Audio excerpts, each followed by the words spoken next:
నా బిడ్డ అమాయకుడు, నా బిడ్డకి ఏమి తెలీదు. మా ఇంటికి క్యాస్ట్ ఒకటే కదా అని చెప్పేసి మా ఇంటికి తరుస్తూ వస్తూ ఉండింది. సాయం కోసం వస్తూ ఉండింది. ఏదో లేవు వచ్చిందని చెప్పి మేము సాయం చేసినాము.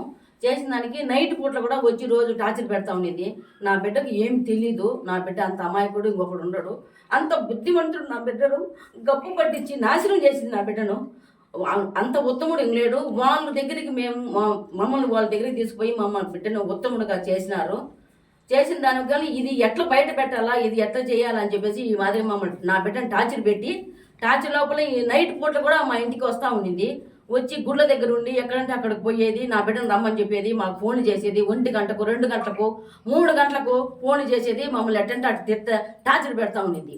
టార్చర్ పెడతా ఉంటే మేమేం చేసినాం, 2 గంటలప్పుడు వచ్చేసి ఫోన్ చేసి మమ్మల్ని నా బిడ్డను లేపు అని చెప్పని మాకు ఫోన్ చేసి చెప్పింది. చెప్పిన వెంటనే నేను పోలీస్ కంప్లైంట్ తీసుకుపోయి కోడూరులో రైల్వే కోడూరులో పోలీస్ కంప్లైంట్ ఇచ్చిన తర్వాత కూడా మాకు ఫోన్ చేస్తాం. నిద్రలే, మాకు తెల్లవారుదలు నిద్రలే, రాత్రిలో ఎప్పుడు నిద్రలే. మేము ఎప్పుడు వస్తుందో ఎప్పుడు పోతుందో అని చెప్పి మేము వెయిట్ చేస్తూ ఉన్నాము.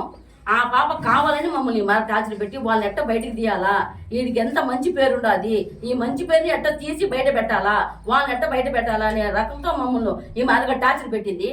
అది ఒక లేడీ అది అంతకంటే చాలా వరుస దాన్ని ఎట్లా కొయ్యాలని మేము ఆలోచన చేసినాము. కానీ మాకు కొంచెం వాళ్ళని చూసి మేము ఏం చేయలేక గమన అయిపోయినాము. అది చాలా వరుస కాదు, ఎంతమంది ఆ మాది చేసింది. అది మనిషి ఆశల, అది ఎట్లా పుట్టిందో ఎట్లా తెలియదో. దాని మొగుడికి దానికి బాగా సంబంధం ఉంది, కానీ లేదని టార్చర్ పెట్టి మా బిడ్డను అన్యాయం చేసేసింది. అన్యాయం చేసి బయటికి తీసి లాగాలా, ఇది ఎట్లా, దాని వెనకలు ఎవరుండారు, ఎవరు దీనికి మార్గం ఇస్తా ఉండారు తెలియడం లేదు.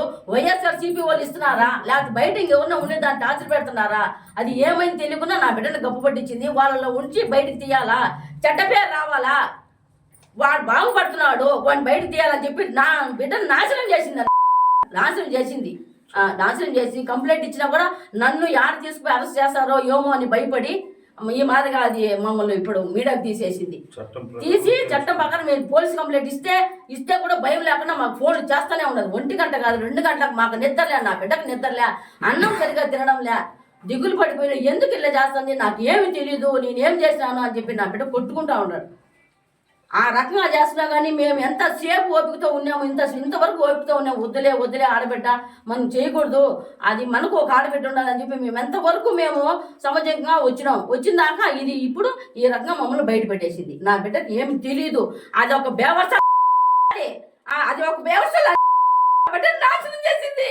నా బిడ్డ ఏదైతే ఎవరు నాకు తెలీదు, చేసిన బిడ్డను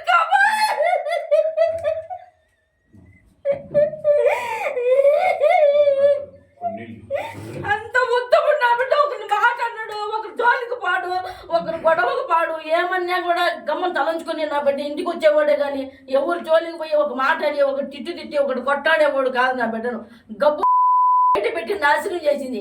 నా బిడ్డను పెట్టేది కూడా కాక వాళ్ళను కూడా గౌరవనీయులైన మా అమ్మగారు అయ్యగారు కూడా బయట పెట్టేసి నాశనం చేసింది. ఎట్ట వీళ్ళు బయటకు తీయాలా, వీళ్ళు బాగా బతుకుతున్నారు, వీళ్ళకి మంచి పేరు వచ్చింది, వీళ్ళు ఎట్ట చేయాలి బయట, వీళ్ళని ఎట్టను బయట పెట్టాలని చెప్పేసి రకంతో ఆ రకం చేసి పెట్టింది.